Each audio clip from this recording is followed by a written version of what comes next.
दोस्तों, आप सभी का स्वागत है आपके अपने चैनल ITI प्लेटफॉर्म IQ में।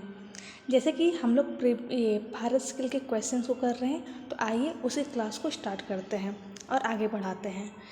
बोला गया है फाइल के x के रूप में चिन्हित भाग को नाम दें। यानी कि ये आपका कौन सा टूल है? ये आपका फाइल टूल है, मैंने बताया था, पढ़ाया भी है क्लास में। और इसमें जो ये x का जो नाम है ये आपको बताना कि इस पार्ट को क्या बोलते हैं। तो देखिए, फाइल जो होता है, ये जो फाइल है ये आपके फीटर ट्रेड का मेन टूल होता है। अगर आपसे पूछ लिया जाए कि फीटर ट्रेड का मेन टूल क्या है, तो फाइल टूल है।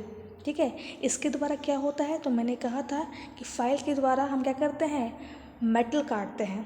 क्या करते हैं? मेटल काटते हैं। कौन से फॉर्म में? चिप्स के फॉर्म में, यानी कि किसके रूप में? कण के रूप में मेटल काटा जाता है। इसके पार्ट्स के नाम होते हैं। तो ये क्या होता है, ये ऊपर वाले पार्ट को बोलते हैं फेस बोलते हैं। इसे क्या बोलते हैं? एज बोलते हैं। इसे क्या बोलते हैं? टिप बोलते हैं या फिर पॉइंट बोलते हैं। बताया था ना, ये हमारा हैंडल होता है। फिर इस पॉइंट से लेकर के इस पॉइंट के बीच की जो दूरी होती है उसको लेंथ बोलते हैं। सब बताया था क्लास में। तो आपको इसके बारे में बताना कि एक्स का नाम क्या है। तो आपके ऑप्शंस क्या है? हील है, टैंग है, फेरुल है और फाइल लेंथ है। ये आपके ऑप्शंस है। तो ध्यान दीजिएगा फ्रेंड्स, इस पार्ट को बोला जाता है हील बोला जाता है। क्या बोला जाता है? Heel. Right answer is A. फिर क्या बोला गया है, एक ट्राई स्क्वायर का उपयोग क्या है? पहला ऑप्शन है समकोण की जांच करने के लिए, दूसरा है आपका न्यून कोण की जांच करने के लिए, तीसरा है आपका अधिक कोण की जांच करने के लिए और चौथा है आपका सीधा कोण की जांच करने के लिए। तो देखिएगा, तो देखिए ट्राई स्क्वायर क्या होता है, मैंने बताया था क्लास में कि ट्राई स्क्वायर का हमारा चेकिंग टूल है। कैसा टूल है? चेकिंग टूल है। इसके द्वारा हम क्या करते हैं, किसी भी जॉब का राइट एंगल, कौन सा एंगल? राइट एंगल को चेक करते हैं और साथ ही साथ जॉब की फ्लैटनेस को और उसकी स्क्वायरनेस को भी चेक किया जाता है। इसके 3 काम होते हैं, राइट एंगल चेक करना यानी कि समकोण की जांच करना, दूसरा क्या है फ्लैटनेस चेक करना और तीसरा क्या है स्क्वायरनेस चेक करना। तो इसका राइट आंसर क्या होगा? समकोण की जांच करने के लिए। और अगर पूछ ले कि ट्राई स्क्वायर कैसा टूल है, तो हमारा एक चेकिंग टूल है, ये चेक करता है जॉब को। तो right answer is A. Next बोला गया है कौन सा मार्किंग मीडिया जहरीला है? फर्स्ट है आपका वाइट वाश, सेकेंड है आपका पर्सियन ब्लू, थर्ड है आपका कॉपर सल्फेट और फोर्थ है आपका सेलुलोज लेकर। तो देखिए, सबसे पहले जानते हैं कि मार्किंग मीडिया क्या होता है। आप जब भी जॉब बनाते हैं तो जॉब बनाने से पहले उसके ऊपर मार्किंग करते हैं। क्या करते हैं? मार्किंग करते हैं, यानी कि निशान बनाते हैं। तो देखिएगा, आप नॉर्मली क्या करेंगे, एक आपका जॉब है, इसके ऊपर क्या करते हैं, चौक को लगाते हैं। चौक पाउडर जो होता है उसे लगा देते हैं और चौक पाउडर लगाने के बाद उसके ऊपर निशान बनाते हैं, जैसे कि आपका निशान दिखाई दे। ठीक है, तो ये जो चौक को जब लगाते हैं ना, इसी को बोलते हैं मार्किंग मीडिया बोलते हैं। तो आपको बोला गया कि कौन सा मार्किंग मीडिया जहरीला है। तो आपका जो कौन सा, जो कॉपर सल्फेट का जो होता है मार्किंग मीडिया होता है, वो क्या होता है, बहुत ही जहरीला होता है। ठीक है, तो राइट आंसर इज सी। फिर बोला गया है यूनिवर्सल सरफेस गेज का कौन सा हिस्सा स्क्राइबर को पकड़ता है? फर्स्ट ऑप्शन आपका है स्नग, सेकेंड है आपका गाइड पिन, थर्ड है आपका रॉकेट आर्म, फोर्थ है आपका फाइन एडजस्टमेंट स्क्रू। तो देखिए, यूनिवर्सल सरफेस गेज क्या है, हमारे मार्किंग ऑब्जेक्ट होता है, यानी कि हम इसके द्वारा किसी भी जॉब के ऊपर मार्किंग कर सकते हैं। आपको पता है कि जब भी हम लोग जॉब के ऊपर कटिंग करते हैं, तो कटिंग करने से पहले उसके ऊपर मार्किंग करते हैं। तो मार्किंग करने के लिए हम लोग यूनिवर्सल सरफेस गेज का उपयोग करते हैं। तो यूनिवर्सल सरफेस गेज में जो स्क्राइबर का जो पार्ट होता है ना, यही हमारा मार्किंग करता है। ध्यान से समझिएगा, यूनिवर्सल सरफेस गेज क्या, एक हमारा मार्किंग ब्लॉक है। और मार्किंग करता कौन है? तो मार्किंग स्क्राइबर करता है, कि स्क्राइबर हमारा एक मार्किंग टूल है। तो स्क्राइबर को कौन पकड़ के रखता है? तो स्नग पकड़ के रखता है। Right answer is A. Next, इस वाइस का नाम क्या है? आपको एक वाइस का फिगर दे दिया गया है और इसका नाम पूछा गया है। सबसे पहले जानते हैं कि वाइस क्या है।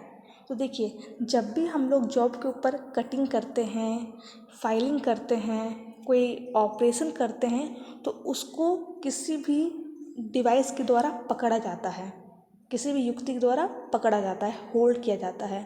तो हम लोग जब कटिंग करते हैं, फिर फाइलिंग करते हैं ना, तो जॉब को होल्ड करने के लिए हम लोग वाइस का इस्तेमाल करते हैं। यानी वाइस का एक हमारा होल्डिंग डिवाइस है, पकड़ने वाली युक्ति है। तो आपको बोला गया है कि इसमें से कौन सा जो डिवाइस है, इसमें से कौन सा वाइस इसका नाम है। ठीक है, पहला आपका है पिन वाइस, दूसरा है आपका पाइप वाइस, तीसरा है आपका हैंड वाइस और चौथा आपका है क्विक रिलीजिंग वाइस। तो देखिए, ये जो आपका वाइस होता है, आपका होता है हैंड वाइस होता है। फिगर को याद रखिएगा, इस वाइस का नाम क्या है, hand vice. Right answer is C. Next क्या है, बोला गया है कि कुछ स्ट्रोक के बाद एक नया हेक्सा ब्लेड ढीला हो जाता है, जिसकी वजह है, क्या वजह है। पहला ऑप्शन आपका है ब्लेड खिंच जाना, दूसरा है ब्लेड की गलत पिच, तीसरा है सो सेट का गलत चयन और चौथा है आपका नट के थ्रेड का घिस जाना। तो देखिए, जब भी हम लोग हेक्सा ब्लेड के द्वारा कटिंग करते हैं ना, तो कुछ स्ट्रोक के बाद, यानी कुछ स्ट्रोक जब लोग कर लेते हैं, तो उसके बाद एक नया हेक्सा ब्लेड ढीला हो जाता है, जिसकी वजह क्या होता है, ब्लेड का खिंच जाना इसकी वजह होती है। ठीक है, right answer is A. Next क्या है, पहले कट और पतले वर्कपीस को काटते समय दांतों बहुत आसानी से क्यों टूटते हैं, यानी दांत आसानी से क्यों टूट जाते हैं। पहला है आपका हाथ बल बहुत ज़्यादा होता है, दूसरा आपका है कटिंग सेक्शन बहुत छोटा होता है, तीसरा आपका है मोटी ब्लेड का उपयोग किया जाना है और चौथा है आपका हाथ का बल केवल कुछ दांतों पर काम करता है। ये आपके ऑप्शंस हैं।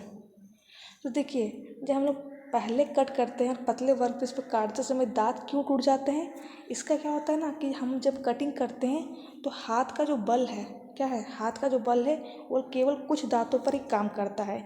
इसी वजह से क्या होता है कि जो दांत होते हैं वो जल्दी टूट जाते हैं। ठीक है, तो right answer is D. Next बोला गया है, कॉर्नर और ज्वाइंट्स पर मटेरियल को चौकोर करने के लिए कौन से छेनी का उपयोग किया जाता है। फर्स्ट है आपका फ्लैट चीजल, दूसरा है आपका क्रॉस कट चीजल, तीसरा है आपका डायमंड पॉइंट चीजल और चौथा है आपका हाफ राउंड नोज चीजल। तो देखिए, सबसे पहली बात, ये जो छेनी है या फिर जो चीजल है, ये है क्या। तो कोई अगर आपसे पूछे कि चीजल हमारा कैसा टूल होता है, तो चीजल हमारा कटिंग टूल होता है। हम चीजल के द्वारा किसी भी ऑब्जेक्ट को काटते हैं, लेकिन कैसे फॉर्म में, चिप्स के फॉर्म में काटते हैं। ठीक है, तो बोला गया कि जो कॉर्नर्स होते हैं, यानी जो ये कॉर्नर है, ये कोना जो है, ये ज्वाइंट जो है, उससे वो चौकोर करना हो, तो हम लोग कौन से छेनी का इस्तेमाल करेंगे। छेनी के क्या होता है, टाइप्स होते हैं, प्रकार होते हैं। तो ध्यान दीजिएगा, जो डायमंड पॉइंट चीजल होता है ना, उसका अगर आप पॉइंट देखोगे तो उसका पॉइंट क्या होता है, चौकोर होता है। क्या होता है, चौकोर होता है, एक डायमंड शेप में होता है। ये डायमंड शेप है हमारा। तो हम लोग अगर किसी भी कॉर्नर को चौकोर करना हो, तो चौकोर करने के लिए हम लोग डायमंड पॉइंट चीजल का इस्तेमाल करते हैं, क्योंकि इसका पॉइंट क्या होता है, डायमंड शेप में होता है, यानी कि चौकोर के आकार का होता है। तो राइट आंसर इज सी। बोला गया है कि एक्स के रूप में चिन्हित हथौड़े के भाग का नाम बताया। फर्स्ट है आपका फेस, सेकेंड है आपका पिन, थर्ड है आपका चिक और फोर्थ है आपका आई होल। तो सबसे पहली बात, ये आपका है हथौड़ा। आपको पता होगा कि हथौड़ा कैसा टूल होता है, कि हथौड़ा हमारा एक चोट मारने वाला औजार होता है। अगर हमें किसी भी वस्तु पर चोट मारना हो, प्रहार मारना हो, तो हम क्या करते हैं, हथौड़े का इस्तेमाल करते हैं। हथौड़े के पार्ट्स बहुत इंपॉर्टेंट है। कौन कौन से पार्ट्स होते हैं, तो इसे क्या बोलते हैं, इसे बोलते हैं हैंडल, इसे बोलते हैं पिन, इसे बोलते हैं फेस, इसे बोलते हैं चिक और इसे बोलते हैं आई होल। एक हमारा और एक पार्ट होता है जिसे बोलते हैं वेज। ठीक है, ये इसके पार्ट्स होते हैं। तो आपको इसका नाम बताना था कि इसका क्या नाम है, तो इसका नाम है चिक। Right answer is C. Next, बहुत इंपॉर्टेंट, काटने वाले छेनी पर प्रतीक डैश द्वारा किस कोण को दर्शाया जाता है, यानी कि आपको इस कोण का नाम बताना है, इस कोण का। तो सबसे पहली बात, देखिए, ये हमारा है चीजल। क्या है हमारा? चीजल है। जब भी हम लोग चीजल के द्वारा किसी भी जॉब के ऊपर कटिंग करते हैं तो कटिंग करते समय कुछ एंगल्स बनते हैं, कुछ कोण बनते हैं। ये हमारा है अल्फ़ा, ये हमारा है बीटा और ये हमारा है गामा। ठीक है, ये 3 कोण के नाम हैं। आपको बताना है कि जो गामा कोण है, जो गामा एंगल है, उसका नाम क्या है। तो ध्यान दीजिएगा, इस एंगल को बोलते हैं क्लीरेंस एंगल। क्या बोलते हैं? क्लीरेंस एंगल बोलते हैं। ये जो गामा एंगल है इसे बोलते हैं रैक एंगल। क्या बोलते हैं?